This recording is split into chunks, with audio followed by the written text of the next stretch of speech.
blessing. So when I run into rejection, I know it's only redirection. I see the blessings right beside me. The chances of quitting are likely. I do it like I'm in my Nikes. Don't make excuses, they never excite me. Boxes, boxes, I cannot fit in the boxes. Stop it, stop it. Quitting was never an option. Exhausted, exhausted. This passion is never exhausted. And you cannot stop it. Good morning, Knicks universe. Welcome back to another episode of the Knicks Morning Brew on this Friday, February 23rd. Like always, I'm your guy Hector, hanging out with my compañeros this morning. I got my guy Phil All Caps, and I got my guy Celso Porto. And all you Knicks fans, wake up and get your coffee. How we feeling, fellas? And he came in with the mute on a Friday. Everyone's muted. Phil, every time, bro. Every single time. I was like, even before the show, I was like, all right, we got Monica in the building. I'm going to make sure I unmute so I don't embarrass myself right off the bat. But you already embarrassed yourself. You had one job, bro. One job. Right off one job. This is what we're going to do going forward. As somebody who is neurospicy myself, I'm going to need you to get a yellow sticky pad. Write a note, unmute, and just stick it on your laptop every time we start the show. Shout out to everybody who is in the building. Celso, I'm going to throw it over to you before we do the roll call. Yeah, man. Guys, excited. We had a Knicks game last night. It felt like forever. I'm stoked that we walked away with a nice W. I know we're going to jump into the game. Yo, we got a pretty dope show this morning. I don't know if you guys heard the news, but rumor has it, we got a lady by the name of Monica McNutt in the building with us today. Yes. We're going to be bringing her up shortly. So I don't want to waste time. Heck, let's do a roll call, bro. Do a roll call. I'm not sure if you saw it. Monica was off the screen, but once you said her name, she jumped back like, hey, shout out to my guy Wiz in the building. Wiz, how you doing? On Dios NYK is in the building. Julian Blum is in the building. Our future media salute. The queen of Knicks community, VSN queen, is in the building. The queen herself. How you doing? CT Pittman is in the building. CT, my guy, I appreciate you. Our friend D Block 1755 is in the building. Bonesy is in the building. Like I said earlier, if you guys can, smack the like button, hit the subscribe button. It helps us out when it comes to bringing more Knicks fans into the conversation. Phil, Celso, y'all ready for the convo? And we still waiting for Jerry. Jerry's going to join us. He's just a little tardy right now. There's a train issue in his house, getting from the first floor to the basement of his studio, you know.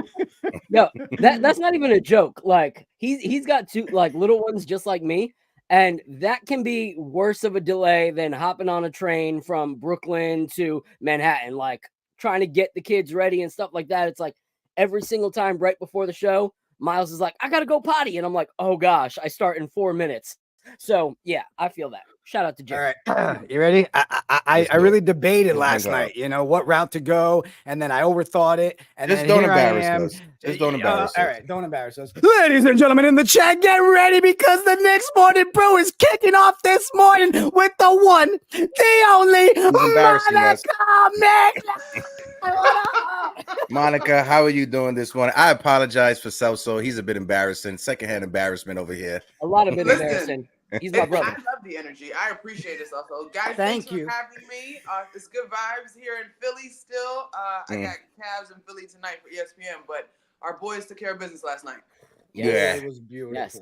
So, Monica, before we start, because you're a huge part of this community, so I wanted to start with a message that I got from one of our favorites on Knicks Twitter. Her name's Ebony. She's part of the Nick of Time show. And she sent me this message and asked me to relay it to you. And so I think it's a perfect intro to you. She said, good morning. If you can tell Monica that even though she is younger than me, she is still an inspiration. She puts on for all of the queens, and she has next. And now hands down is one of the best in the game. So that is how the Knicks Twitter community, the Knicks community feels about Monica McNutt. So I wanted to start off sharing what Ebony had wrote to you. Okay, I'm not going to cry this morning. Phil, thank you. And Ebony, thank you. I think it's so crazy, y'all. I just left breakfast with Lauren Rosen. She works with the Sixers. And we were just kind of talking about this year and being women in the space. And obviously, you guys know I have ESPN responsibilities. No matter what is going on, I come back to the love that the Knicks fan base has shown me. And so when I tell y'all, I feel that from my head to my toes. Like, I feel it. I appreciate it. You guys have given me confidence that you probably don't even quite understand as I navigate this space. And so thank you, Ebony. Thank you guys for having me. We're going to do a little car wash of all the Knicks local that are showing me love here in the next few days. So I'm really excited to tap in with y'all. I'm going to be honest with y'all. Phil, I didn't know you were going to do that. How do you follow up after that? You got her tearing up. You got me tearing up. I'm like, I'm not going to cry. So I'm an emotional wreck. I'm a Virgo. So I was tearing up on the inside when Phil was saying, I was like, bro, you're hitting at the heartstrings. I want to shout out. This will make me not cry.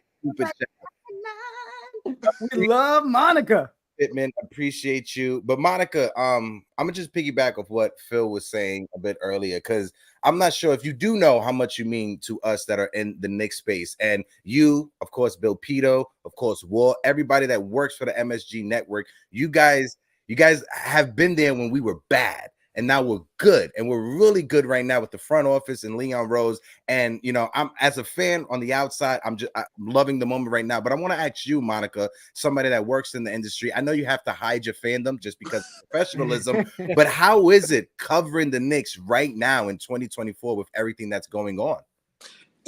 I think and I know that you guys did not love this discussion. Actually, I don't know for a fact, but I know part of the fan base didn't love this discussion. It's probably about 2 weeks ago. And Stephen A was on his LeBron's the Knicks thing, right? While I don't necessarily agree that is the formula, to me, and what I tried to add to that conversation on First Take that day is it is a huge compliment that at this point, you are talking about the Knicks being a destination that somebody wants to be the Adwater championship run piece because of what they have built. And that obviously has a lot to do with Jalen Brunson, OG Anunoby, Julius Randle when he gets healthy. But the identity, the success, there is every reason, even though I don't think it's going to happen, I don't expect it to happen, but there's real rationale behind a guy of LeBron James' ilk, or that all-star class, that upper echelon class of free agent all-stars, guys that could be a missing piece, to want to be in orange and blue right now. And so it has been a ton of fun. I think when I got to the Knicks 4 years ago-ish, I remember Pito and Wally and Han. These are the guys that have been with y'all through the super lean years. And I was like, guys, it's only a matter of time. Just believe, just believe. And like, we sort of had this internal joke that here I came with the bright-eyed and bushy-tailed and hadn't really been sort of seasoned. But here we are. And I like to believe that I was a part of that. Yeah. No, definitely was. Folks in the chat, throw the orange and blue hearts in the chat for Monica McNutt. We got everybody going crazy. Our guy State is in the building. Go ahead, Phil. I'll throw it over to you. Yeah, and that's one thing we talked about is like not necessarily wanting those guys who didn't want to come to New York when it wasn't cool, but being able to say that now these guys who kind of passed us by before are all of a sudden looking our way like, dang, I might have screwed up here. Like this might have been the spot to go. So to actually be at a point where I haven't seen the Knicks be since maybe Carmelo, and even before that, since Ewing, that's a cool spot to be in, to be able to be like, yeah, people want to come to New York. We have a winning formula right now. 2 years ago, we looked like a dumpster fire, not even making it to the playoffs, and we flipped that all around. That's like a Cinderella story that you're excited to be a part of, as a New York underdog, and especially with the fact that we didn't have to do it with going out and getting stars. Like that's the New York way, is you go to New York to prove yourself. You work hard at something, you prove your craft so that you can be successful instead of you show up successful to New York. And that's what I love about this team is every single team player that we have there has built their career in New York. Jalen Brunson became who he is in New York. Randle became who he is in New York. Precious Achiuwa now becoming who he is in New York. So it's a beautiful story. Yeah. Well, I want to go into a little bit of conversation because I figure while we had you, Monica, you're around the team a lot. You get to cover them. I'm sick and tired of the narratives around Coach Tibbs. And I feel, this season we've talked about it a lot where those narratives are being put to rest after every single game. And the reason I wanted to talk about it was last night, perfect example. People talk about the lack of adjustments. I don't know if y'all saw, but I saw adjustments in the third quarter. I saw adjustments in the fourth quarter. And I see a coach that keeps telling our fan base to stop with the fake narratives. Even Jalen Brunson this week, Monica, talk about how great Tibbs is. He talks about Villanova more than I do. For you, do you think it's just crazy of our fan base to still be sitting here talking about Tibbs not changing in his ways and looking at him in any negative fashion, especially with the way our season is playing out and everything that we've seen from him? So this is what I will say to that. Our basketball experience and our outlook is subjective. And so I'm not going to come down super heavy on a fan base that wants to see more, on the portion of the fan base that wants to see more adjustments. What I will say that I think has made this year special, and I don't know that Tibbs gets enough credit, is he has found a system that works with his personnel. Right? And so to me, one of the things that I'm curious down the stretch is how much wiggle room is going to be had when it comes to the conversation about how deep he's willing to go. Because this is arguably the deepest team that the Knicks have had in quite some time, right? Yeah. And I understand that when we get to postseason and late in the season, rotations get shorter. But do they have to get shorter if you got it, right? And so that, to me, is an area that we're going to have wiggle room. This is what I will say about Tibbs as well. He is incessant. That man consumes basketball, watches tape, studies players. Like, if you wanted to, I know one of the national conversations is about whether fans or not want to be educated. But if you wanted to just learn basketball, he's your guy. Right? Defensive schemes, guys' weaknesses, guys' strengths, like all of those things. But I think that doesn't always come through if you are not someone who has ever had a chance to work in a film room. You know what I mean? Like the level of preparedness that he has, and if you listen to the guys, they will always talk about how prepared Tibbs has them. It doesn't always come through. And so, yes, sometimes adjustments seem super simple, but because he has this wealth of knowledge and because he's gone so deep into the weeds, I think a simple adjustment to a fan just watching, he's already thought ahead to how this team could counter said adjustment. And maybe that's where it gets a little bit murky. Right. But I will tell you, Tibbs loves his team. He loves his job. He's committed to the game of basketball. Honestly, I have sometimes wondered if he needs to add some other things to his life. But he's all in on basketball, and you can never take that away from him. And so it's subjective. I'm not going to tell anybody their opinion is wrong, but I think what we can all agree on is that this team, if they can get healthy, is setting up for a very, very special year. Yeah, that's some bars that Monica just dropped. Folks in the chat, drop the bombs in the chat for Monica as well. We got close to 100 people rocking with us right now. So if you guys can, click the link in the bio. If you're on Instagram or X, jump on over to YouTube, hit that like button, hit the subscribe button. I want to piggyback off what Monica just said about Tom Thibodeau, and thank you, Celso, for setting it up, because I'm not sure if you guys saw the interview that not the interview, but the podcast Mello has with the kid Miro. He was talking about when Tom Thibodeau and Leon Rose came over, they came over and took control of a sinking ship. And the word culture, it gets thrown out a lot, right? Just like the word narrative, it gets thrown out a lot. Every time you hear narrative, just take a shot, all right? Make sure it's after 5 o'clock. But he was talking about how they came over and they fixed the sinking ship. And Tibbs is a culture setter. He's going to hold his players accountable. He's going to make sure that everybody, like Monica said, is prepared before the game. And Jalen Brunson said it before the All-Star break. After that last game, he was getting ready to head to Indianapolis. You got Tom Thibodeau calling him up like, hey, have you watched the film yet? I was just watching it. And this, that, and third. He's like, Coach, I'm going to the All-Star game. What are you talking about? So to Monica's point, Tom Thibodeau is a basketball lifer. This is a guy that, one, he doesn't have a family at home, right? You know, when it comes to having a spouse or anything like that. So he is brought into the game of basketball, and he's going to go down as one of those coaches. And he has a chance of making it very special here with the Knicks. If the Knicks are able to, knock on wood, do something special in the postseason, that team that makes that happen is going to be immortalized in New York City. Yeah.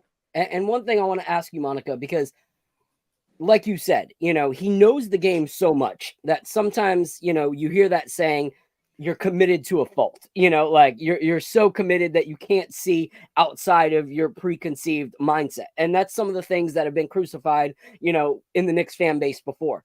But when you see something like a lineup, like 4 guards and Precious Achua, you have to go, okay, this guy is either listening to everything that we're saying, or he's coming to the end of himself and actually feels like he can trust everybody that's there. So that moves me into, you know, the fact of Precious Achua himself, you know, like what I've seen this season, and it's kind of weird, is that like we've kind of fell into these amazing situations, like we fell into Dante having to come into the starting lineup, and all of a sudden it was a genius decision. Like we fell into Isaiah Hartenstein having to start and prove to be one of the best centers in the league.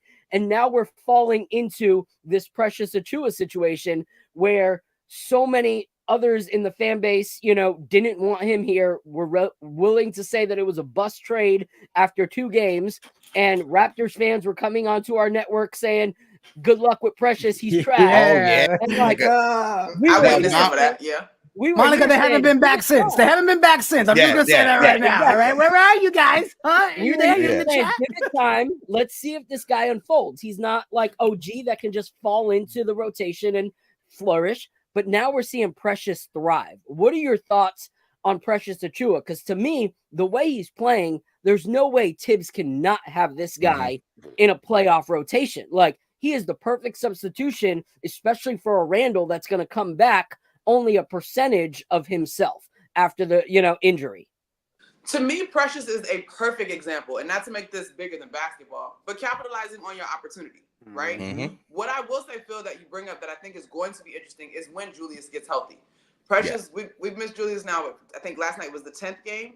And so Precious has had this emergence in Julius's absence, but so has Isaiah in Mitchell's absence. And so I think this, again, only continues to build and solidify the depth that this team has. When I think of what Precious has been able to do with the Knicks compared to what was happening in Toronto, and not that I studied Toronto closely, but Toronto, we've been talking about Toronto for 3 years as buyers or sellers. And so there was a level of uncertainty there that whether y'all want to make it just about basketball or not, stability matters. When you talk to guys that get traded in the middle of the season or traded right before the season and they have to go to different training camps and they're trying to get their family situated, all of that matters, especially for guys that are younger, as Precious is, right? The only team to me that I've had a chance to cover this year that seemed to be unfazed around trade deadline truly was probably the Clippers.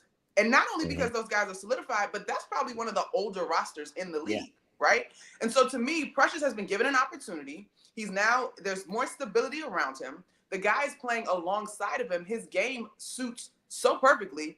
He did not go to Villanova, but the way he plays, he might as well be part of this Nova Knicks conversation in terms of, do you saw that, I don't know, over his head backdoor pass last night to Dante? Yeah. Yes. Basketball IQ is emerging. And I remember when Bobby Portis got traded to Milwaukee, and I had a game in Miami. This must have been a season ago. It might have been 2. But I asked him, what's up? Like, how is this so much more successful? And y'all, he's like, time. It takes time. It takes time and it takes confidence. And so for whatever reason, if Raptors fans are jumping in at y'all, I know I have some of my friends that covered the Raptors, and it wasn't always love when you look at what Precious was able to do in Toronto. You can't tell me that he didn't feel that to a degree. Yeah. And so now for Jalen, Dante, Tibbs, the whole roster to be like, yo, go, dude, we're going to find you. The confidence, the fit, and he plays with energy. I am a firm believer that the basketball finds energy. Yeah. Very much like Josh Hart. How does it not work? Like, how does it not work?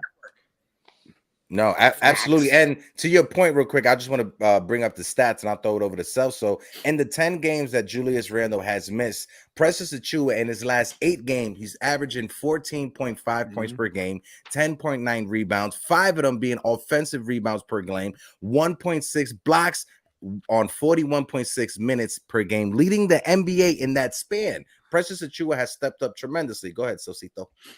Well, actually, I was first going to say, I find it funny, Monica, that we don't get the same respect that other guys do when it comes to media-wise. And what I mean by that is not the usual conversation, but when we win like we did last night, why is it that the articles always come out, the Knicks beat a depleted 76ers? The Knicks depleted, like it's when we win, it's because it's a depleted roster.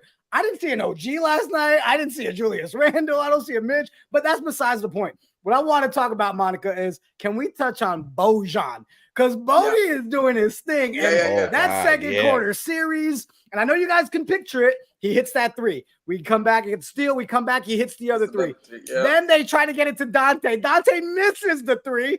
We turn it over, come back, and Bogey again. Like, we all talked about, man, what could Bogey really do in this system? But I think last night was the first night that we actually saw, hey, with a lot of healthy pieces around him, Look what this guy can also do. Talk on bogey, Monica.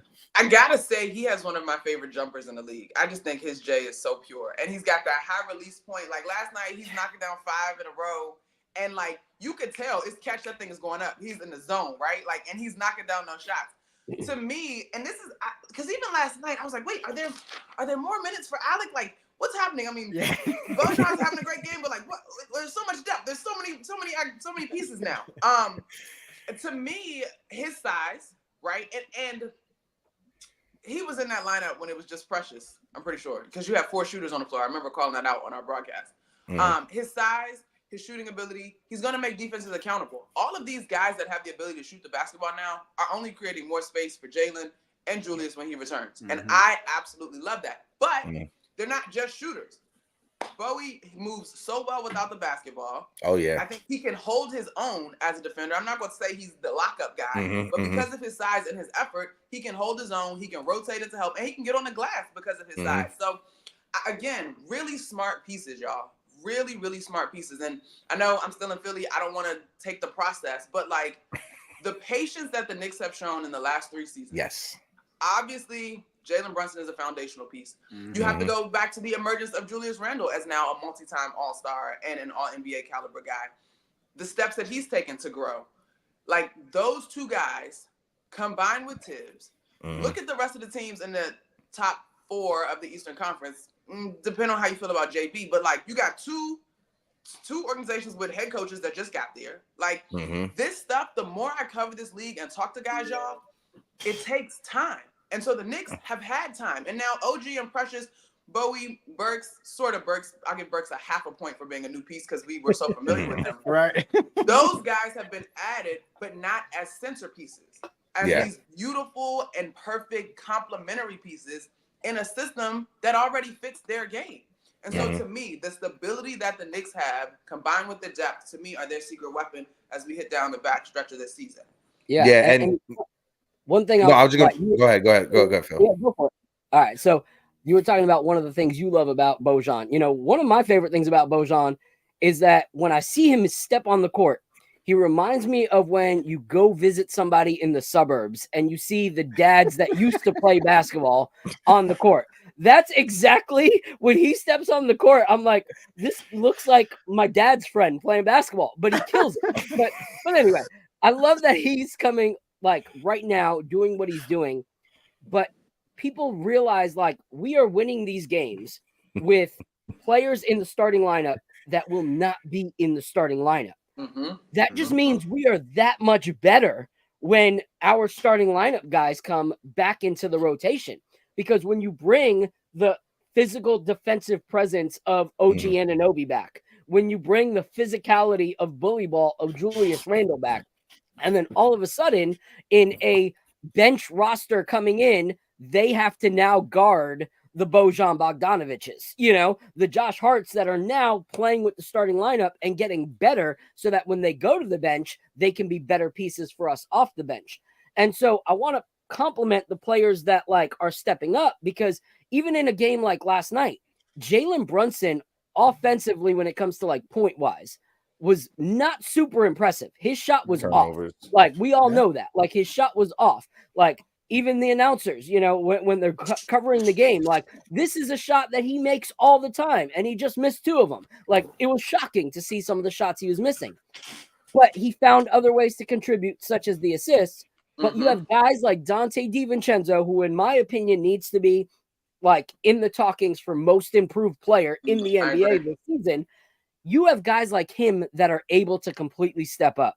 You find guys like Josh Hart, who aren't really offensive-minded players. He has said it in his own podcast, finding ways to contribute offensively.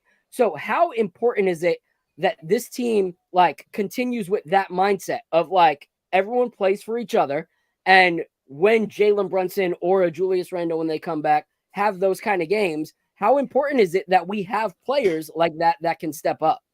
To me, Phil, that's their secret weapon. I think, and you guys have heard enough of the national conversations, even healthy, right?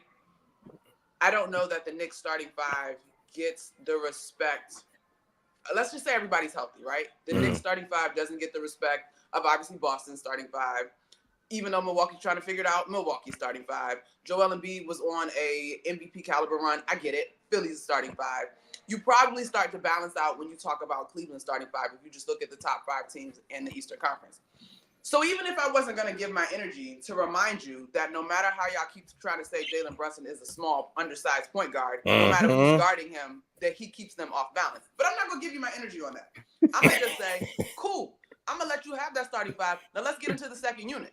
Because there is not a better second unit currently in the top 5 standings of the Eastern Conference than what the New York Knicks can put on the floor. And I'm talking offensively and defensively in my mind. And so their secret weapon is going to be that they can continue to come at you in waves. Now, granted, playoff time, you're going to need a monster game from Drew. You're going to need a monster game from Jalen. That's what playoffs is. But both of them have shown you have the ability to get monster games from them. On the low, you might bust down a 5 of 7 from the 3-point line game from Dante, and that's a game changer, right? So I think for me, as I look at it, yes, there's a ton of work to do, and I need to take a page out of Jalen Brunson's book, who is game by game, opportunity by opportunity, not getting ahead of himself as he's encouraged the Knicks fan base, even though hopes are high. Yeah. But as I look at it, that is where this team has an X factor that I don't see when I peruse the rest of the Eastern Conference standings. Yeah, you know, and I know Monica's about to get out of here real quick. I just want to say this. When it comes to Boji, he was phenomenal in that first half yesterday. I know a lot of Knicks fans, you know, and I wish Quentin Grimes the best. But Boji last night had me saying Quentin King, because the way that Boji was playing, I was like, Quentin Grimes, I wish you the best, my guy, because Boji is killing it right now. So it was right after that one shot where he just and he just threw it up. You're like, okay, that's it. I don't care about anybody else. What? Go ahead, so. All right, so real quick before we let Monica out of here, again, Monica, thank you so much for blessing the channel with us this morning. Huge. No problem, y'all. So real quick, I saw we had Adrian Pagano dropping a $4.99. He said, Monica, do you think Julius's performance this postseason will determine his future with the Knicks, or does the front office allow a reprieve due to his injury? That's a loaded question. Facts. I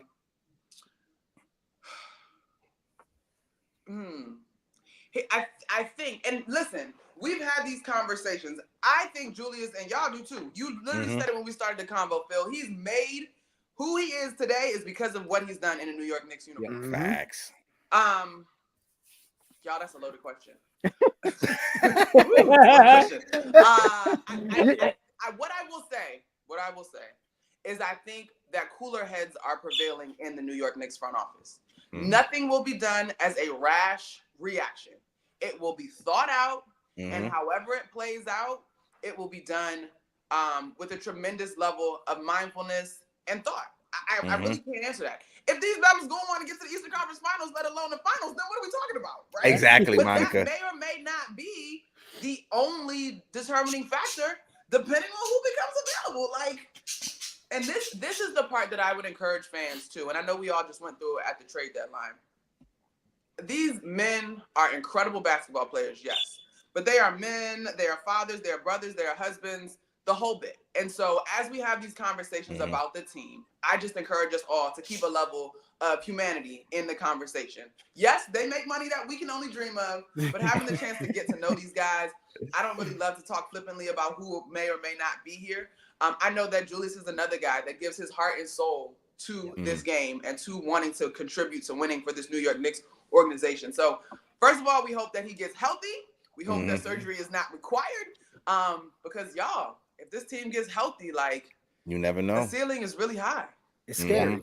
You know, absolutely, and I'm glad I didn't go with my question, because I was going to sit there and have you rank the MSG Network staff on who are your favorites and why isn't Bill Pito in first place. So I think we didn't go with that one. All right, we went with the Julius one. Phil, before Monica gets out of here, I know you have 1 or 2 things from the community to share with her. Yeah, share that real quick, and then let's let her out. So we started with praise. We're going to end with praise, because, like I said, you know, you have been a face of the community.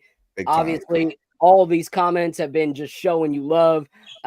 So one that really stuck out to me is someone tagged me on Twitter and said, my clinical professor is a New York Knicks fan, so he is letting me listen to the Knicks Morning Brew right now in class because he knows Monica McNutt is on. So she is in class, and her professor are locked into the Knicks Morning Brew. I appreciate you, professor. Shout out to Nahuma. Real life experience. I love it. Yes, absolutely. And then the last one, last night, Knicks Twitter blew up and after game space when they found out that you were going to be on the show. And a bunch of people were like, yo, we know it might not be possible. She's super popular, has a ton of things to do, but there's a huge Knicks Twitter community party at Blarney's on Saturday. If she's not covering the game and can come pre, during, or post game.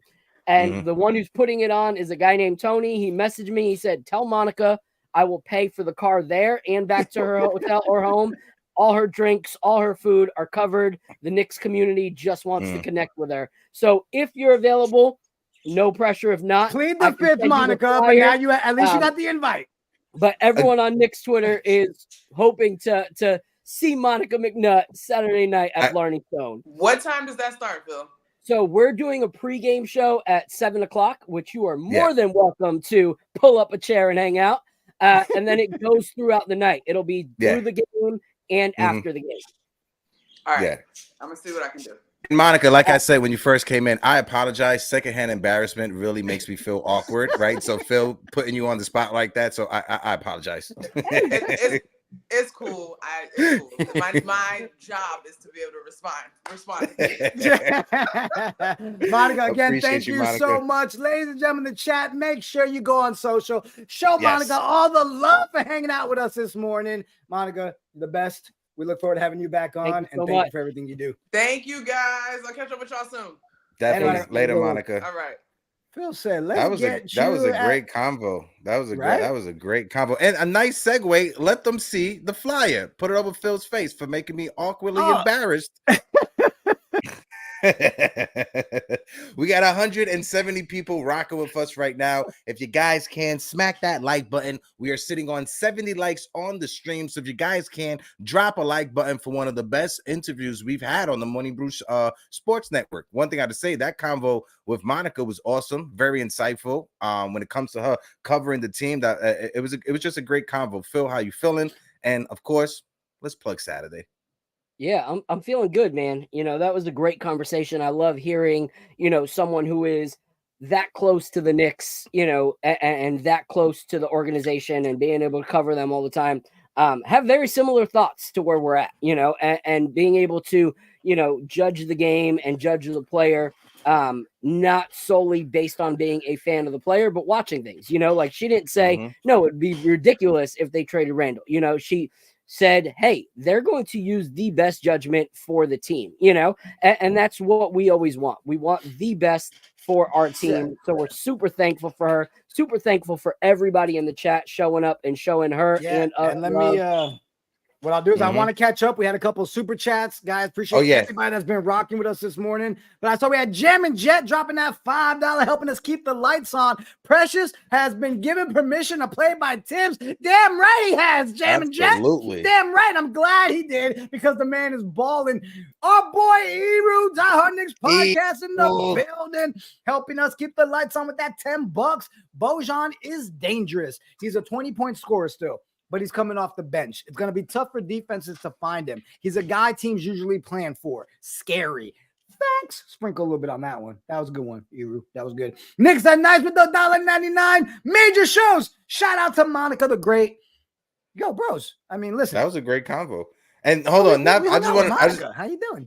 I just want to point something up. Not Phil saying Bojan Bogdanovic owns a HVAC business in Bensonhurst, Brooklyn, saying he looks like one of the random dads on the court shooting with their kids. But no, Boji last night. Could you imagine Boji and Adam Sandler showing up to just run it, and you'd be like, "Oh snap, we got this," and then they school the shit out of you. All right, whatever. Yeah, but no, when you look at the game last night and seeing that we were able to, I get it, the 76ers, no Joel Embiid, but they still have Maxey, they still have Tobias Harris. We had players that were missing, and we were still able to, you could say, not dominate them, but we put a whooping on the 76ers last night. That third quarter, they made it a bit interesting, but besides that fourth quarter, when Tom Thibodeau switched it up, made his in-game adjustments, going with the smaller lineup, I know a lot of people said Deuce McBride may not get no minutes, but last night Deuce was showing you defensively and offensively he can provide you some things. He may not be out there in the crunch time in the postseason, But when it comes to minutes in the first, second, or third, reserve minutes, he can give you solid minutes coming off of the bench in the postseason. I like what I saw yesterday from the bench, even though Hartenstein limited minutes, which is smart. It's smart to see that they're limiting Hartenstein coming back from that Achilles injury. You don't want to overexert it. Seeing what we got out of Precious Achiuwa, even Jericho Sims, right? He has to make sure he doesn't get that pump fake, get tossed in the air. But even from Jericho Sims, I like what I saw out of our entire squad. And a game where Jalen Brunson struggled with about 7 or 8 turnovers. Yeah, the fact that like Jericho Sims had that monster putback dunk early in the game, like that was just beautiful, right over Kelly Oubre. It just showed, what we really have. When you have players that, are like Sims, where we don't know what's going to happen with him. But the fact that he's continuing to get better and better, that's always a good sign going into the playoffs. Like if an injury was to reappear, knowing that you have guys like that, knowing that you have guys that can step up and be there when you need them. So I loved it. I loved that game last night, watching the big Ragu be the big Ragu, and contributing 3 after 3. Beautiful steals. Jalen Brunson with a beautiful transition steal. That everyone was contributing, and that's what I love about this New York team, is that everybody plays their part. Whether it's being out there for 10 minutes or whether it's being out there for 40, they are playing their part, and that makes me have a lot of promise going into this postseason.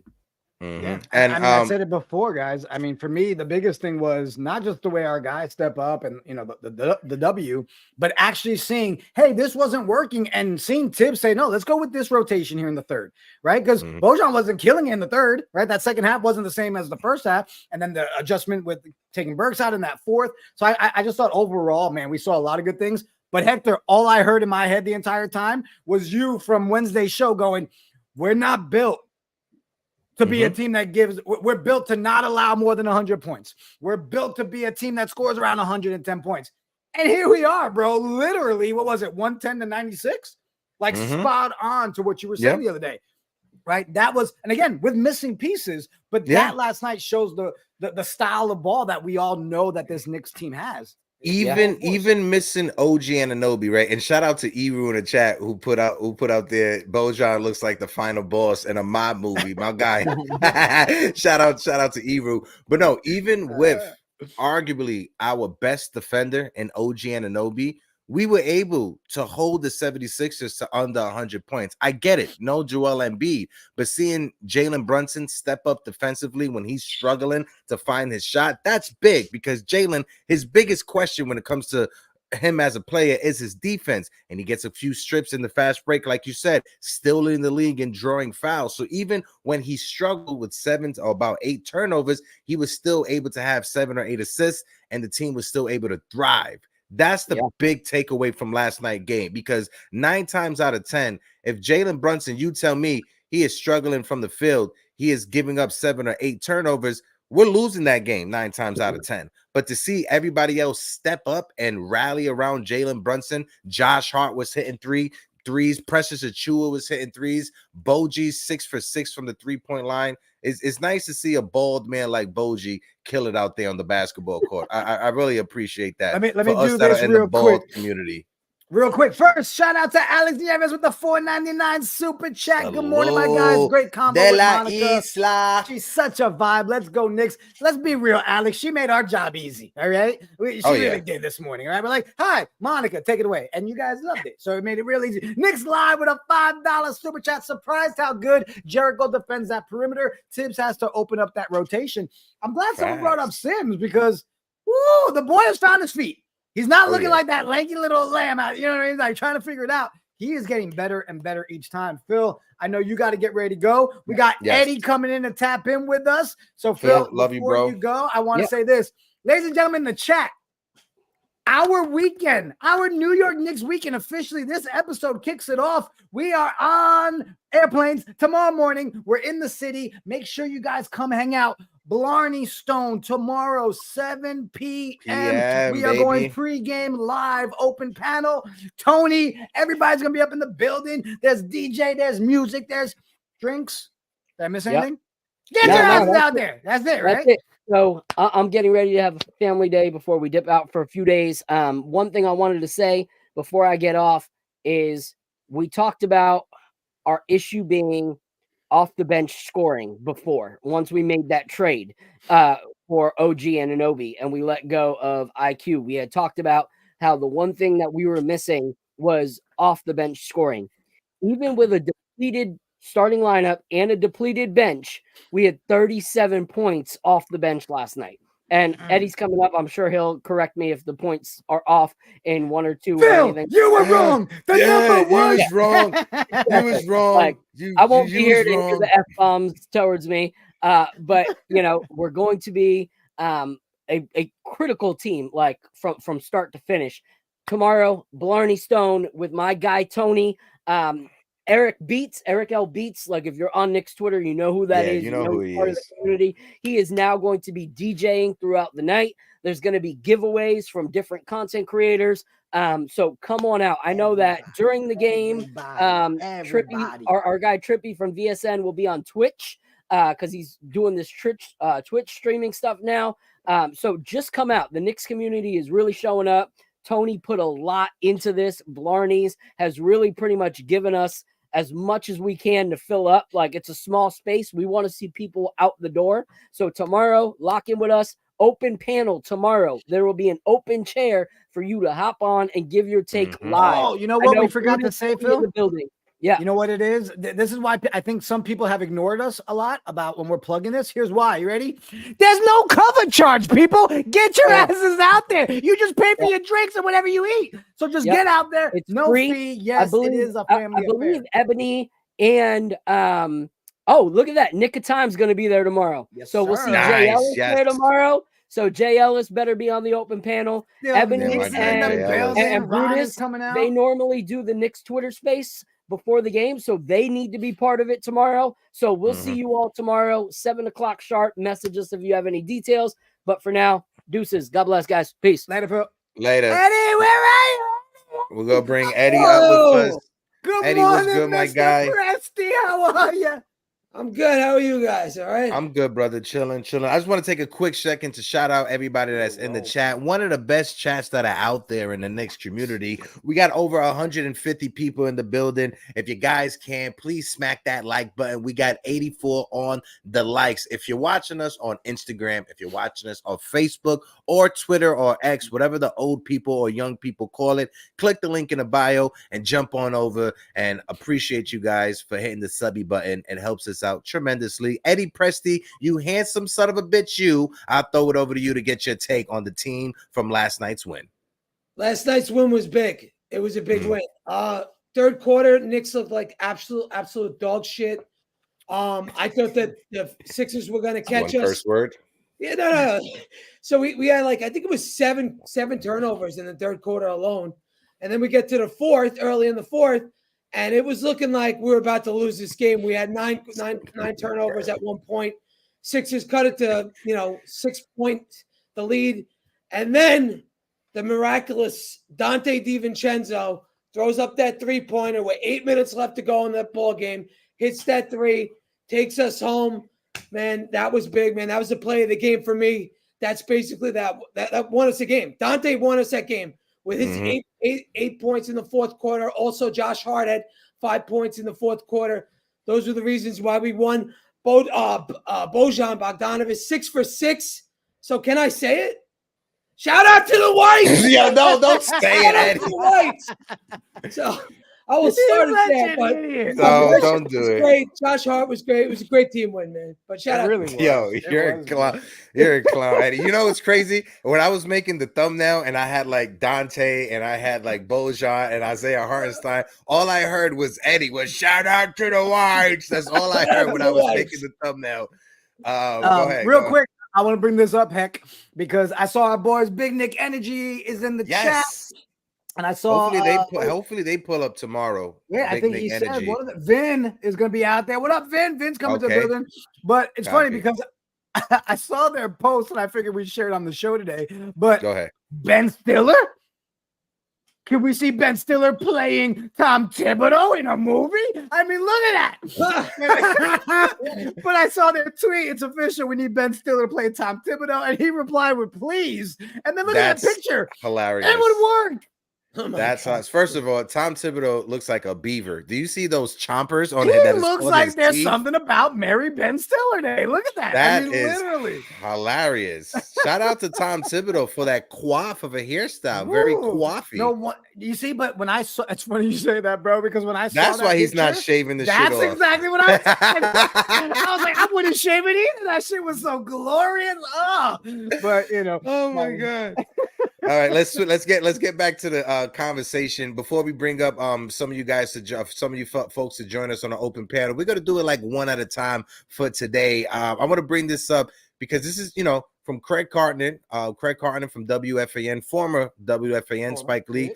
Bonus home game for the Knicks last night, thanks to Philly, and you heard it in that fourth quarter, the last few minutes when the Philadelphia Philly fans, when the 76er fans, when they started to exit the building, you heard the chants, let's go Knicks, let's go Knicks. Knicks fans, we travel strong on the road. When you look at it, especially on the East Coast, let's name them right now. Brooklyn, automatically, that's a home game. You heard Jalen Brunson and Josh Hart talk about it, but Philadelphia as well, Miami as well, Charlotte as well. Basically, every place on the East Coast, Orlando. I would say Orlando minus Boston. I think Boston is the only place we haven't gone in and turned it up this year. But we got a few road games with Boston up on the schedule. Let's see what happens when the Knicks are clicking and if Knicks fans show up to the TD Garden and make their presence heard.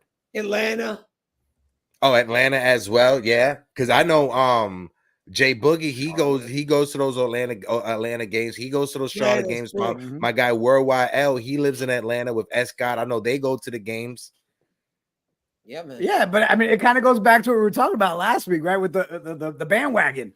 We were already traveling well. Now, with everybody jumping on the bandwagon, you're getting. I mean, Charlotte was already a big Knicks area, but now with the way that we've been winning, man, that last Charlotte game. There's no secret that we travel, bro. I will admit, Ebony had me dying laughing. I lost my train of thought when I saw her comment to Eddie. Oh. Yeah. It's all good fun. It's all good. But no, I just want to bring up one stat real quick. When it comes to Jalen Brunson, do you guys know in the month of February, without Julius Randle, Jalen Brunson is second in the league when it comes to points in the paint? He is second behind Giannis Antetokounmpo. Giannis Antetokounmpo is averaging 19.8 points in the paint for the month of February. Jalen Brunson is averaging 18.7 points per game. Then you got Zion, Sabonis, and Jokic on that list as well. Jalen Brunson is competing right next to Giannis Antetokounmpo. So when it comes to this narrative about Jalen Brunson not being big enough or not being a star or not being that 1A, I think we need to pack that shit up and throw that in the garbage. Jalen Brunson is him, and I think this postseason, Jalen Brunson will show that he is him. Put some respect on his name. This is nothing new, though, Heck. This is nothing new. I mean, if you go back to the days in Dallas, he had a ton of points in the paint even back then. I remember Khalil sending me a post about how many points Brunson scores in the paint, and he was top 5 then when he was with Dallas. So this is nothing new. Last night we actually lost the battle of the paint, and the only reason we did because he was off last night. So usually we win the battle of the points in the paint because Jalen Brunson feasts there. That's where he gets all his points. So this is nothing new with Jalen Brunson, man. He's been doing this. I know we didn't have a show since that last thing came out, but you guys saw where he was talking about the Mavs turned him down twice for that 455. Yeah. Are you shit? Like, thank Mark Cuban. We would already call you an idiot one time, but hearing that you denied it twice, idiot. Like, we need to have just a consistent, you're a dumbass, and thank you for being a dumbass, because that's crazy, bro. And then the disrespect, they said, oh, well, we could give him the most money after they got knocked out. That was like, he's like, no, you had your chance. And otherwise, you're right. He did. Yeah. There was nothing about last night from Brunson that is considered a good game. That's what I feel. But that's the thing. That's what makes it even more. 12 assists. That's what makes it even more exciting for me. He wasn't shooting. You're missing your power forward. You're missing your starting center. You know what I mean? Like, you're missing all this, and your main guy doesn't even shoot right, and we still walked away with that W. That's the big point right there. Even with those 7 turnovers from Jalen Brunson having a horrible shooting percentage from the field. The fact that we were able to walk away with that win, a double-digit win on top of that, that right there should be the big takeaway because the bench showed up tremendously.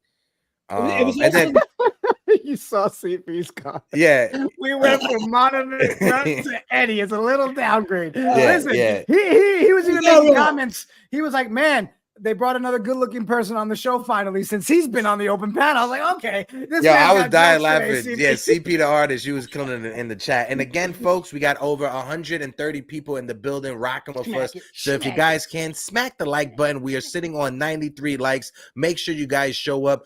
Eddie, want to switch the conversation momentarily because like some chatter came out about like Mitchell Robinson over the past couple of days that like I don't think we like really covered that much.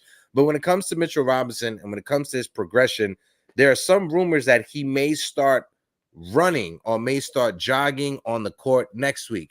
What's your thoughts about that? Because I know you're a douchebag when it comes to Mitchell Robinson. I'll believe it when I see it. When it comes to Mitchell Robinson, I'm not gonna take any of these rumors and he might come back. But the guy can't even run. He can't jump. He's not doing anything. And what you guys are gonna go? Oh, hope on a prayer that this guy's gonna come back and change our season.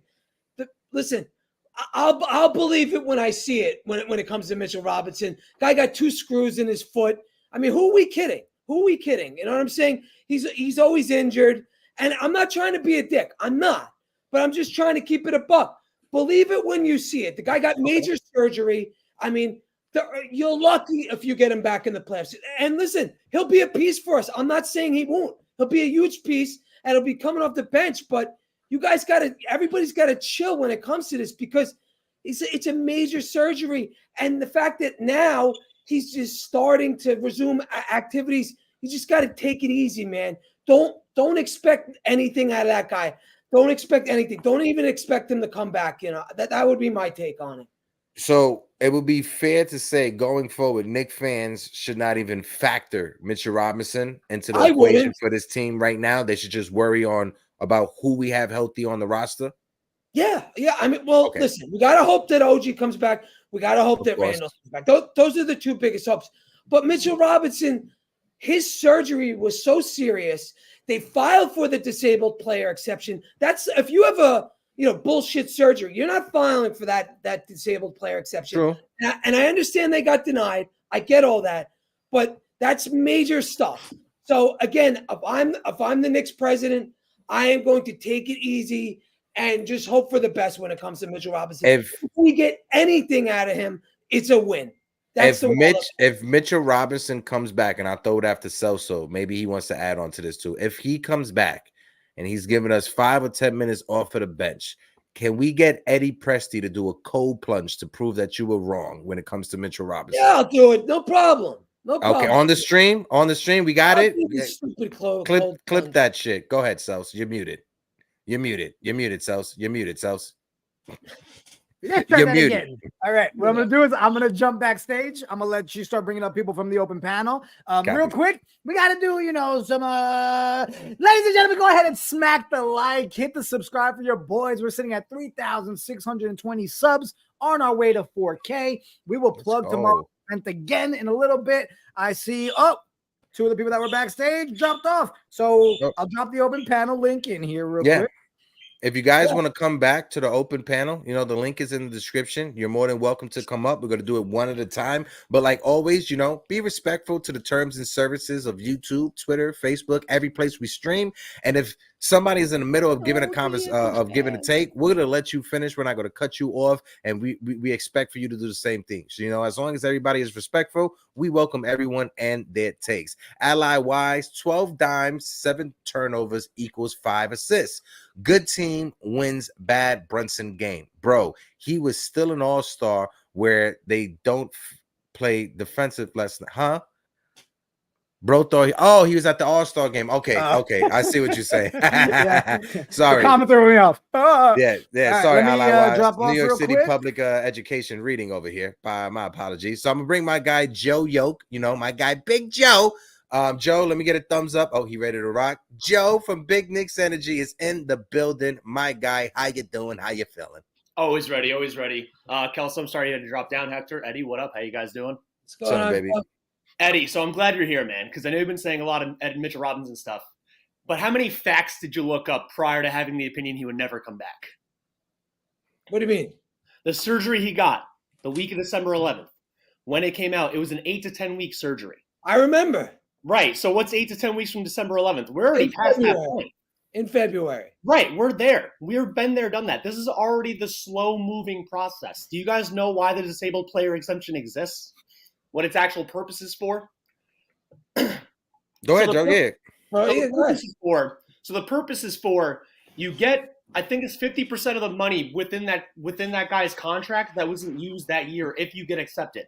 The idea of it is that they wouldn't be seen back or viable to play by an independent NBA arbitrated doctor by June 15th, which is game 3 of the finals.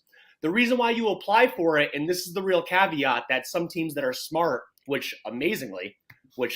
holy bejesus, Knicks are an intelligent team. It's a different time, Joe. It's a different time. Like Leon Rose, Worldwide West, Gerson Rojas, like Brock, like they do homework and research. Like I don't even know what this is like. I'm still in amazement of the past 4 years. You can apply for it. You can get approved. You could sign another player with the 75% exception, and then the guy can still come back. And you can literally say it's an act of God that he came back sooner than you thought. That's it. It's literally just a way to pull up and it's literally just pulling a one-up on the league. That's all it is. It's like, hey, we saved money. It doesn't count against our cap. F you and your mother. We got Mitch. Now we got Poku for free. I mean, we're not getting Poku. I don't want Poku, just the guy that was announced that he was available today, so it's just the name off the top of my head. But it's like, we got Mitch. We got whoever for free. It didn't matter. Now they're both back because it was an act of God. But, the league denied them because – this actually is the slow-moving version of Mitch coming back healthy and, more – this is the cautious way.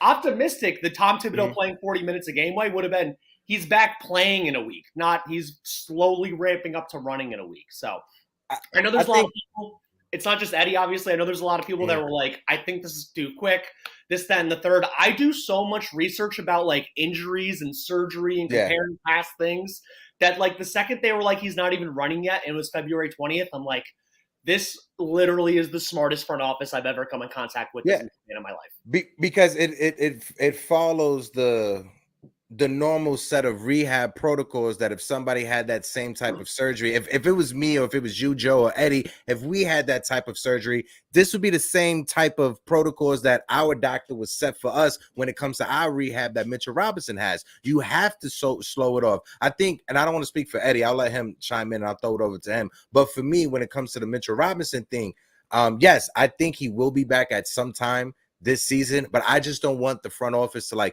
rush it back to re-aggravate the injury. As somebody who worked in EMS for years, I've seen and worked in the hospital. I've seen so many people leave the hospital and come back 2-3 months later because they re-aggravated their injury or their surgery that they just had, right? So that's the only concerns that I have for Mitchell Robinson. And I think for Eddie, like I said, I want to speak from my throw to him. It's just, let's just not factor in Mitchell Robinson and just focus on the guys that we have healthy on the roster right now. Eddie, I throw it over to you because like I said, I don't want to speak for you. Go ahead. It's very simple with me. I have trust issues when it comes to Mitchell Robinson. All right, I have trust issues. I'm not buying that this guy's going to come back because, and I don't want to be an asshole, but I am. He's always hurt. Let's be perfectly honest. So that's why I do this.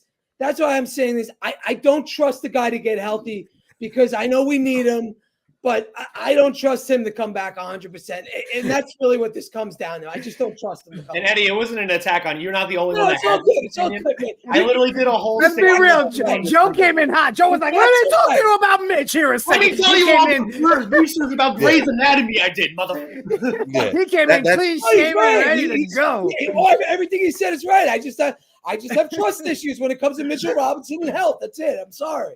Yeah, no, I think as Knicks fans, we grew up with PTSD, trust issues because of what different front offices have put us through over the years. Real quick, so I'll throw it over to you real quick to get your take on the conversation. And I see we got Corey Lee still backstage. Corey Lee, we'll bring you up in a second after we let Joe go. But go ahead, Sels.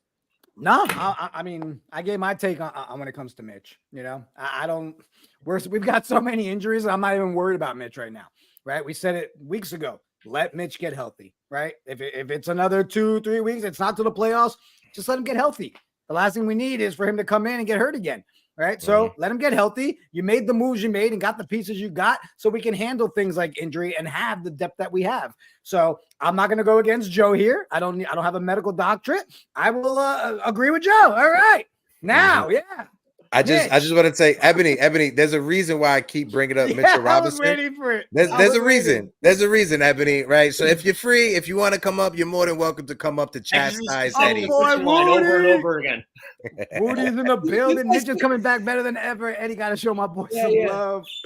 Joe, man, are you coming out tomorrow, Joe? Oh, you guys, your hope. Oh, he's coming back. He's going to get right in. Believe it when you see it, man. Eddie, you better stop. Ebony's gonna pull up on you. Surgery. Ebony's gonna pull up on you, bro. Be the savior. Give me a fucking break. Eddie, getting right 100% and coming back are two different things. I'm just saying he'll be back. I'm not saying he comes back, but I'm not saying he's gonna be 12 rebounds, 8 offensive boards a game. People are acting like he is, Joe. No, I'm saying that he's going to be good for 15 minutes in a game. My ideal scenario is he comes back around March 25th to 30th. He gets to play the last 7 to 8 games of the regular season, kind of like iHeart is now. Start with 10 minutes, get to 12, 15, yada, yada. By the time they get to the playoffs, he's still the backup. It's still iHeart starting, ideally. Even with Precious, what he's been doing, it's like there is literally no rush for this guy to come back. It's Precious Achiuwa, as long as he's not going up against the Kristaps Porzingises or Evan Mobley got bullied last year, so we can't even say that guy. So as long as he doesn't go up against the KPs or the Bam Adebayos, the centers, he can man dudes up and hold his own too. So I'm not that worried about it. I'm just saying, like, he is coming back. And guys, one last thing before I go, entirely unrelated to Mitch. As the leader of the Deuce mother effing McBride bandwagon, the defensive savior, the point of attack, man, this bulldog said Tyrese Maxey, 32 points, you got nothing. You're going to get 3 points in the fourth quarter. You're over the last 99, according to Tommy Beer on Twitter and whenever I cover you. Any guard under 6'3", if you're 6'4" or taller, I'm sorry, McBride, they're going to bully you a little bit. But if you're under 6'3", McBride is tearing you down, baby. Ow! No, that was it. Joe killing it, came in hot, boy. Came in hot. Yo, Joe, during that rant right there, my bird was going crazy while Joe was going off right there. I was like, shut up, bird. We got Corey Lee backstage. Yeah. What it do, Corey Lee? What it do, Unc? Hope all is well. Hope the fam is good, Corey Lee. You're muted, Corey. You just got to unmute yourself, brother. There you go. I was all good until Eddie just started doing what Eddie does. It's Corey. How about this? I give you a virtual hug to make to make. Nah, I don't need a hug. Eddie needs a hug. You know what I'm saying? He comes out there with that White Stone shit. You know what I'm saying? That's the part of Queens we want to give to the Bronx, but it's all good. You're a clown, Corey. You know what I'm saying? But it's all good. You know what I'm saying? Nah, man. Yo, man. Eddie, I just got a few comments for Eddie, man. I'll take a 65% Mitchell Robinson. Okay. Over 100% Clint Capella. Meaning that they will not come to the basket. Do you understand? Like, people, I've been telling people this since Mitchell's been gone. You know, iHeart's been playing great, and I love it. Believe it, I love it. I appreciate everything iHeart does. Mm-hmm. You know what I'm saying? But do you know that the attack on the basket was like at a minimum? Speak to it. Do you understand? Like, folks did like think about going to the basket. So us even having them back at whatever percentage, God willing, is above 75%. Mm-hmm. You know what I'm saying? That changes the whole dynamic. It just enforces more of what we got going on. Yeah, and we have yet to see how it looks when both Mitchell Robinson and OG Anunoby is on the court at the same time. That is a big X factor right there that we haven't seen so far this season. I'll let Eddie go. Go ahead, Eddie, because I know it was addressed to you. I don't disagree with any of you guys when you're saying if Mitch comes back that he won't impact the game. I watched those games early in the season. He was a fucking beast. He was an absolute beast. We're talking about him for Defensive Player of the Year. The only thing I'm worried about is he had a big surgery, and I, as a fucking fucked up Knicks fan, I don't trust him to come back because I know how serious that surgery was. So I don't want to put in my head that he's going to come back and we can rely on him. Listen, I hope he comes back. I really do. Because if he comes back, he's going to be a fucking piece. He's going to be a problem. But as a Burn Knicks fan, I'm just trying not to, I'm basically just tempering my expectations. I'm just trying to say, all right, chill. I don't expect nothing. But if we get him back, Corey, he's going to be a fucking problem. Yeah. And also, when it comes to getting Mitch back and Julius Randle back and even OG Anunoby back, that's like making a mid-season trade right before the postseason because you're getting 3 guys back that could be starters on any of the teams. Well, not any of the teams, but like most of the teams that are competing for a postseason spot right now. Getting 2 of the best defenders in the league, Hector. That's what I'm saying. So when you look at it, yes, tampering expectations, I am right there with you, Eddie, right? Because Corey Lee said it. I'll take a 65% or a 60% Mitchell Robinson over some of the centers that are in the league right now, right? And we haven't seen what Mitch and OG can do at the same time on the court. But I think when he comes back, like you said, tampering expectations, I would have Mitch first come off the bench. Give it the same way how Hart came back from his injury. He started, but he barely played minutes last night. They limited his minutes.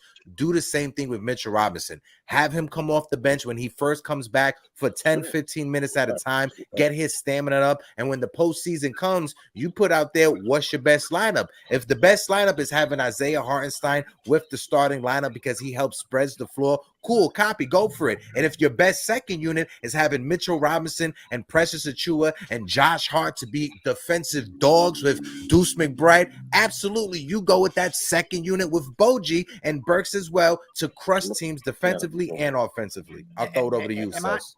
Am I weird? Because everything we're talking about, I don't see the negative side of anything. We're having conversations if someone's healthy enough to come back, and we're debating if they go in the first unit, the second unit. That is called a full-blown freaking roster of studs. Hey, the Yankees have too. The young one. There's the young one, Corey Lee. Very cute. Last question. God bless the youngin. Before we let you go, Knicks versus Celtics after last night's game against the 76ers. How you feeling in your chest when it comes to the Boston Celtics? Man, I'm never worried about the Celtics at all. Talking about at all. I'm listen, man. Listen, wasn't the cream puff invented in Boston? Oh, it was Boston cream pie. But it doesn't matter. It doesn't matter. Listen, you talking about one of the most delusional fan base ever. Mm-hmm. I'm not. Please. The only thing I like green is my money and the stuff I put in my backwoods. So with that said, I hate that. You know what I'm saying? I'm gonna let her say this. What do you gotta say? What do you gotta say? Tell them. We love Mitch, right? Say it loud. There we go. Let's go next. Let's go next. There you go. I love it. What say what you gonna say. Say it. Go New York. What? Go New York. There we go. Appreciate you, Corey. Appreciate you. That's how we breed. That's how we breed them out here. Oh, one more thing. I just want to say one thing. I want to shout out my old Earth. Today is our 77th, and that's why I got the seed with me, and we about to go celebrate.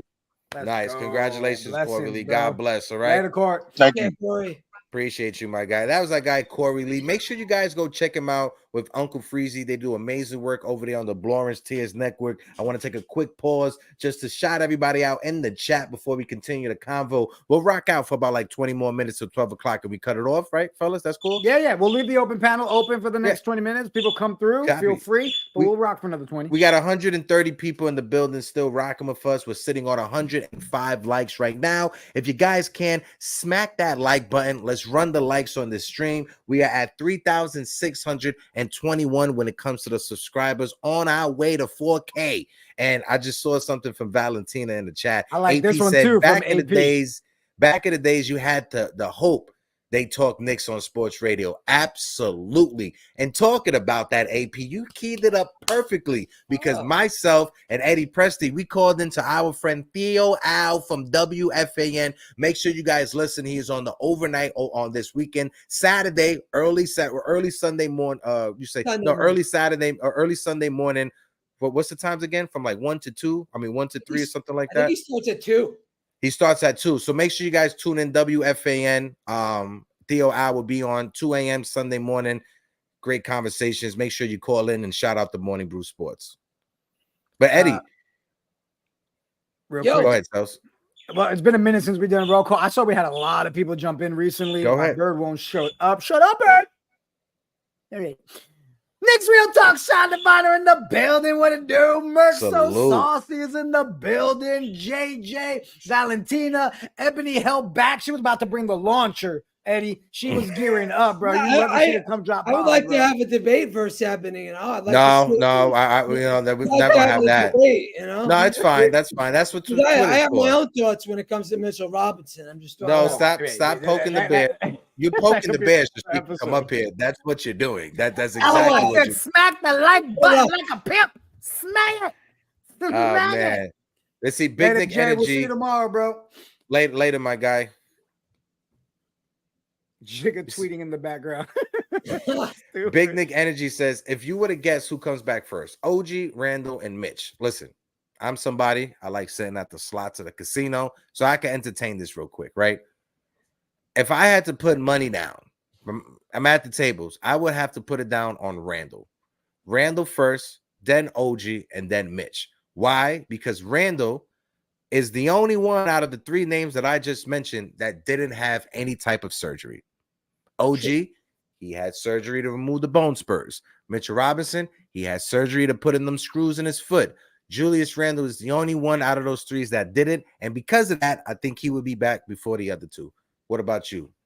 I think the more important question is, who do we need back more? OG or Randle? Honestly, at one, that's a great pivot. I appreciate that. I would say Randle, right? Because you need it. Yes, what Jalen Brunson has given us, because we see what the rest of the team could do defensively without OG. But we've seen without Julius Randle, especially over the past few games, Jalen Brunson's shooting percentage from the 3-point line has gone down dramatically because Jalen Brunson, the majority of his 3-point shots came on the catch and shoot 3-pointers, and 27% of those were from Julius Randle.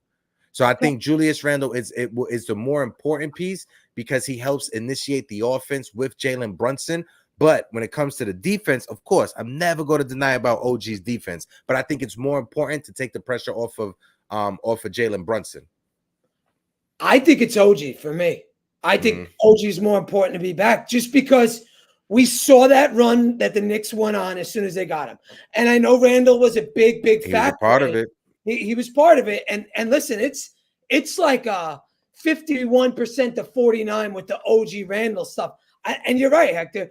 When we have Randle on this team, he's the true number 2, right? OG's not a true number 2 option. We both know that. But now that we have Bojan, we have that number 2 option, over Randle. So I think if we get OG back, I think we could then use Bojan as our number 2 option. Again, I think that Leon Rose brought a Bogdanovich onto this team as insurance for Randle. And I think getting back OG is almost more important because we now have Bojan Bogdanovich. I think Bojan, what he gives you best. Bojan, by the way, too. Oh, my apologies for the men's. I apologize for the men's pronunciation of the Eastern European All-Star superstar in Bojan.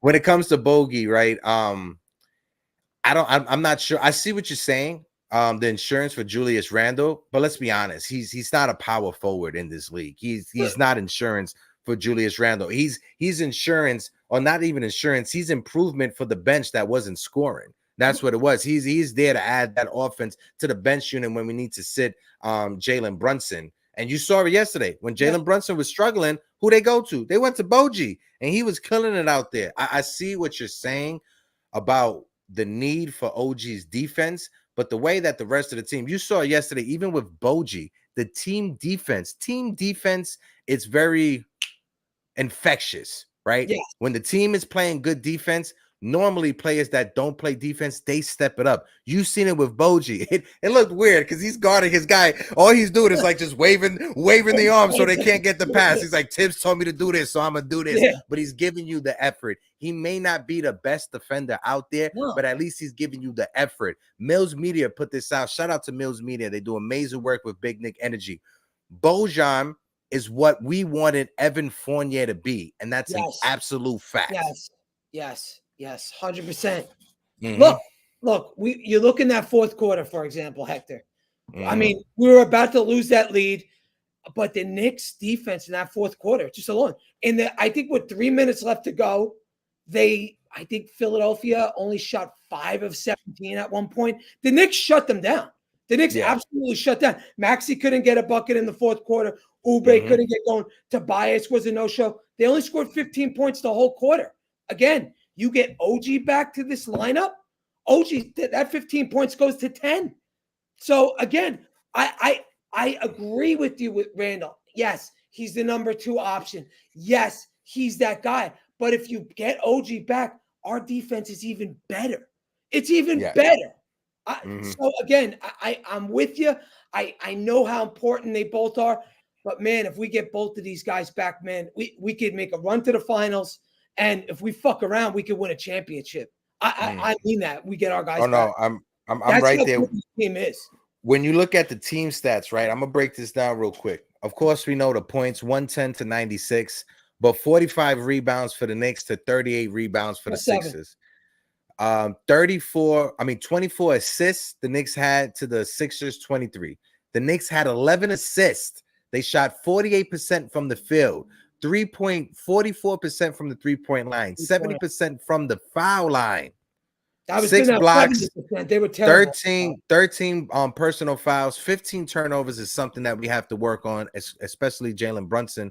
But when you look at the second chance points, 19 second chance points to the 76ers, 12 second chance points. Points in the paint, the Sixers had 54, we had 40. That's the only stat when you look at the team matchup we lost. I see we got Jay Boogie backstage. Jay Boogie, let me know if you're ready. Turn your screen on, give me a thumbs up, and I'll bring you up whenever you're ready to rock. Oh, got my guy Jay Boogie, the closer. Salute, 3 capital S's. I can't do it as good as you, my fly guy, but how you feeling, Unc? Hope all is well. Man, I'm feeling beautiful, man. Shout out to the chat, man. Blessings, health, happiness to everybody on this beautiful Friday. One day, one wake up before the great big event that's happening tomorrow. Y'all know what time it is. If you're in the city, you need to be there. If you're a Knicks fan, you need to be there. Only ones that I don't see being there is the ones that's not in the city. And me, myself, I'm still trying to make a way to get there. I'm just waiting on, you know what I'm saying, my sister-in-law to call me back and let me know if she could take care of the little one. And then me and the wifey, we gonna help in the whip, and we on our way up there, you know what I'm saying? Big time event going on, you know what I'm saying? Shout out to the squad doing what they gotta do, playing over there in New York, Philly land over there. Yeah, I said it again, New York, Philly land. It's New York anywhere on the road, anywhere we go. That's how big and supportive we are and the love we have for the team, and we believe and have faith in everything. And yo, Eddie, Joe, man, I gotta be real quick. Yo, E, man, yo, you be blowing my soberness, man. You know I be sober as a mother. You be blowing my soberness, man. I need to get high, man. We got to be positive about whatever's coming on, whatever's happening. Everybody else in the league, they don't want to see us healthy. We got to stay positive about the health and bringing everybody, believe and have faith in everybody getting back, you know what I'm saying, handling their business, doing what they got to do, getting stronger, getting healthier. And when the doctors say, let's get back, man. We need everybody full geared and loaded, man. Trust and believe, man. I keep saying the league don't want to see this squad healthy. That's why we feel like we feel. They do not want to see a healthy 15 coming into their building, and they damn sure don't want to see a healthy 15 plus our 19,800 whatever we got in the garden and the building swerving back and forth. You know what I'm saying? We balling on the ocean. Feel like we playing full court on Coney Island. You know what I'm saying? In the ocean, man. It's beautiful, man. But we got to believe and have faith in our squad, man. I need everybody to get back the best way they can. But don't come back just because you want to come back. You know what I'm saying? Julius, I know Julius want to play right now. He's so right, and he is so much in his head right now. Wondering, can I play? Do I need to have surgery? He want to find out those answers right now. But you got to be patient, little big fella, and hold up and let the doctors say what need to be done. We know you the Terminator. We know you want to get back. We know everybody want to be a part of what's going on. Even if ones that's in Brooklyn, they be like, oh, I made a mistake. I need to go back to New York. Yeah, we got love. Come on back. We're going to punish you for a little bit, but we're going to let you back in because we know them guys all in Brooklyn ain't supposed to be in New York. Ain't but one team rocking this orange and blue. Ain't but 3 basketball teams. That's New York, the Liberty, and St. John's, you know what I'm saying? That's rocking to get the love, man. But, man, I can't wait to see what happened tomorrow because everybody on this team that's playing right now, they feel like they got something to prove. Everybody feel like, yo, if we get big back with our roster, we can beat this team, that team. Man, we can beat Boston tomorrow night, man, in our building, and we're going to start off tomorrow night and beat them up, man, and let them know, yo, if you slip up and do anything, you know what I'm saying, out of the ordinary, and I catch you in the playoffs, I'm knocking you down, man, because I know you're choke artists. I know you want to pull up 50 trays. I know you don't want to go to the paint. I know you don't want to squabble. I know you don't want to play this bully ball. Y'all just some pretty boys over there. You don't want to get gully and grimy, but we do. Guess what? We do, and I can't wait to see anybody in the playoffs. I don't care who we play, the 1 seed, the 2 seed, 3 seed, all the way to 8 seed. We ain't worried about the play-in because we ain't going to do that, you know what I'm saying? We're going to make sure we're going to at least have 50 games. Man, our schedule looking real promising and lovely to us, man. So everybody, man, if you're in the city tomorrow, make sure you're there, you know what I'm saying, supporting that big event. My man T-O-N-Y, you know what I'm saying, support the Morning Brew. And shout out to the double M, the M lady. She was in the building showing love, showing appreciation. We got the best fan base it is in the world. We got the best podcast, the best Twitter, the best broadcasting. Y'all keep doing what y'all gonna do. Hey, yo, James Dolan gonna call y'all and be like, yo, y'all gotta slap me on the MSG network, man. Keep doing what y'all doing, man. Flowers to y'all, man. Salute, salute, salute, 3 capital S's. Everybody have a blessed Friday, man. Jay Boogie, appreciate you, Unc. That is the closer, aka Jay Boogie. You guys know him. Before we get out of here, we got 8 minutes to keep rocking. I got one topic that I want to bring up, and it's more of a fun thing to talk about. You know, I think the chat could get involved with it as well. Do you have any ways to fix the NBA All-Star game? Because I've been watching videos and clips and seeing different people on the TikTok and Twitter and different conversations, great conversation. Do you have a specific way to, one, make the All-Star game more competitive and more relevant and have meaning, and 2, for people to give a crap about the slam dunk contest? What's your thoughts about All-Star weekend? How can we fix it? Real quick, the dunk contest, I have an easy solution. Put give a $10 million bonus to the winner. You want to make the dunk contest real? You want to make it real good? 10 million is the jackpot to the winner.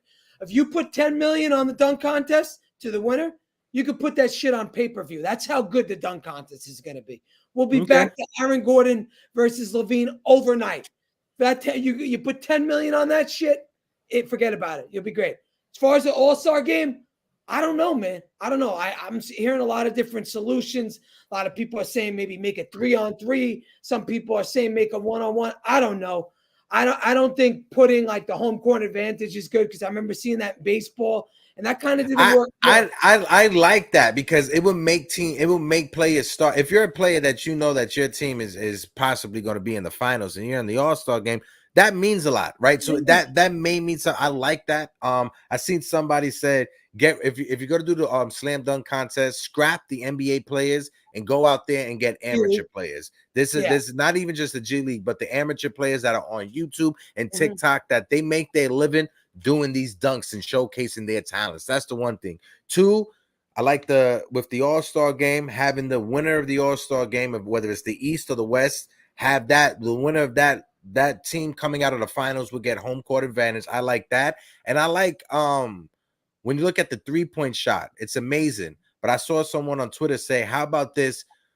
When it comes to the All-Star game, the 3-point shot, make the 3-point shot available when there's 4 minutes left in each quarter.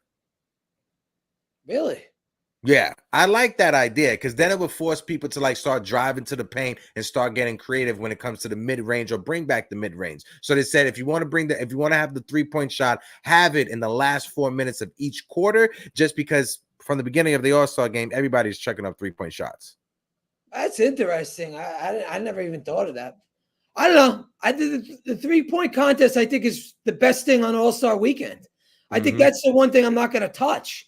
And I'd also bring the girls into the 3-point contest. I like that. I want to do more crossovers with the NBA and the WNBA. I would say for the All-Star game, not only have an All-Star MVP, but also have a defensive player of the game as well. Have that award. Let that be an award for some player that that prides himself in defense. They could come back and they could be that defensive player of the All-Star game. Celcito, what's your thoughts before we get out of here, bro? Because we about to hit up 12 o'clock.